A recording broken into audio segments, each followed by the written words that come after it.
जी तो गाइस, जैसे कि आप देख सकते हैं आज की जो हमारी वीडियो है वो है हमारी लैशेज़ के बाद। तो डिफरेंट टाइप की लैशेज़ आपको नज़र आ रही होंगी। मैं आज आपको लैशेज़ एप्लीकेशन का तरीका बताऊंगी। अक्सर हमारी बच्चियां जो होती हैं वो लैशेज़ लगाती हैं और उनका एक ही इशू आ रहा होता है कि लैशेज़ इनर कॉर्नर से निकल जाती हैं या आउटर से निकल जाती हैं।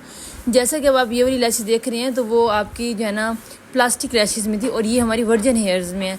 इनका भी बहुत डिफरेंट होता है। अगर आप प्लास्टिक लैशेज़ लोगे तो वो आपकी यानी कि वो हार्ड होती हैं, थोड़ी सी वो थिकनेस ज़्यादा होती है और वो जल्दी उतरती हैं। अब ये देखें, ये एक बिल्कुल वर्जन हेयर है, बहुत ही और सॉफ्ट लैशेज़ हैं। ये वाली जो लैशेज़ हैं ये प्लास्टिक में है और ये भी आपको जो है ना ऐसे समझने कि प्लास्टिक और ये मिक्स है। ठीक है, डिफरेंट टाइप्स की लैशेज़ होती हैं, उनको समझना ज़रूरी होता है।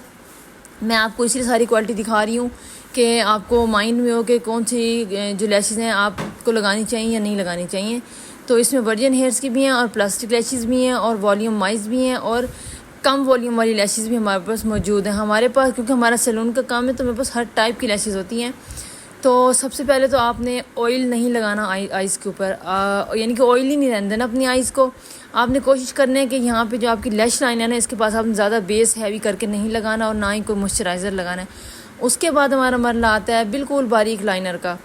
तो आपने बिल्कुल सॉफ्ट बारीक लाइनर लगाना है। आपने सबसे पहले जो है ना फ़ौरन से उसको शेप देने की कोशिश नहीं करनी। अगर आप फ़ौरन से शेप दोगे तो आपका जो लाइनर है वो बिगनर्स के लिए ख़राब हो सकता है। जिनको प्रैक्टिस है या जो प्रोफेशनल हैं वो तो लगा सकती हैं, लेकिन जो बिगनर्स हैं वो अपना लाइनर ख़राब कर सकते हैं। तो सारा जो है ना उनका आइज़ मेकअप भी ख़राब हो सकता है।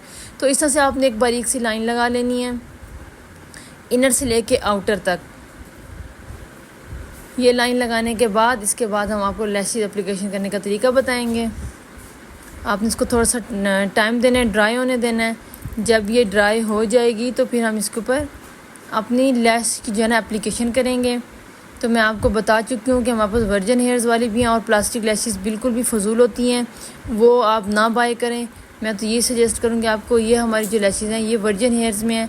तो सबसे पहले आपने अकॉर्डिंग टू आइज शेप के अपने इनर से और आउटर से थोड़ी थोड़ी जो अपनी लैशेज़ हैं वो कट कर लेनी है। कट करने के बाद हम इसके ऊपर गम लगाएंगे। इस तरह से आपने इसकी मेजरमेंट कर लेनी है। जो बिगनर्स हैं वो मेजरमेंट करके ही करेंगे कि कितनी, किसी की आइज़ छोटी होती हैं, किसी की बहुत लेंथी होती हैं।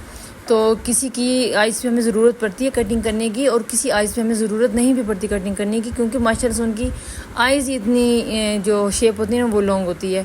तो उसके ऊपर हमारी लैशेज़ पूरी आ जाती हैं। यहाँ पे हमने आप एस टी लंदन की ले लें गम या क्रिस्टाइन की ले लें। इसके अलावा भी बहुत सी अच्छी गम्स हैं, ट्रांसपेरेंट में भी हैं, लोकल में भी आपको बहुत अच्छी गम्स मिल जाएंगी। तो आपने इस तरह से गम निकालनी है। आप देख सकते हैं कि हम किस तरह से निकालें और किस तरह से इसकी एप्लीकेशन करें।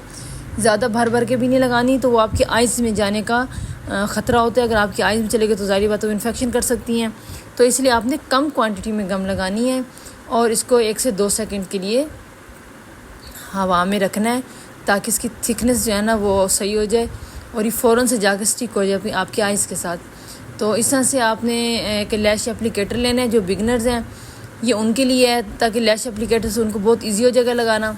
तो आप तरीका देखें कि मेथड पे फोकस करें कि हम किस तरह से लैशेज़ लगा रहे हैं। ठीक है, अगर आप इसको गम को लगा के थोड़ा सा देर हवा में छोड़ेंगी ना तो तब इसकी थिकनेस मज़ीद बढ़ जाएगी और ये फ़ौरन से जाके आइज़ के ऊपर स्टिक हो जाएगी। अगर आप फ़ौरन लगाते ही गम को लगाते ही फ़ौरन लगा देंगी तो वो कभी भी यानी कि लॉन्ग स्टे नहीं करेगी, वो जल्दी ही उखड़ जाएगी आपकी लैश। ये मेन इसका सीक्रेट होता है कि आपकी लैश क्यों उखड़ जाती है। इस तरह से हमने अच्छी तरह से इसको अटैच कर एक साथ हल्का सा प्रेस करेंगे और ऊपर लिफ्ट करेंगे ऊपर की तरफ लैश को, और ये बहुत ही खूबसूरत तरीके से हमारी लैशेज़ लग चुकी हैं। इसके साथ ही अगर आपको वीडियो पसंद आई है तो आप लाइक, शेयर और सब्सक्राइब ज़रूर कीजिएगा। मिलते हैं नेक्स्ट वीडियो में इंशाल्लाह आपके नेक्स्ट किसी क्वेश्चन के साथ। ये भी हमारी किसी क्लाइंट का, हमारी किसी व्यूवर्स का जो है ना सवाल था कि लैशेज़ हमारी उखड़ जाती हैं बार बार, तो हम इसके लिए क्या करें।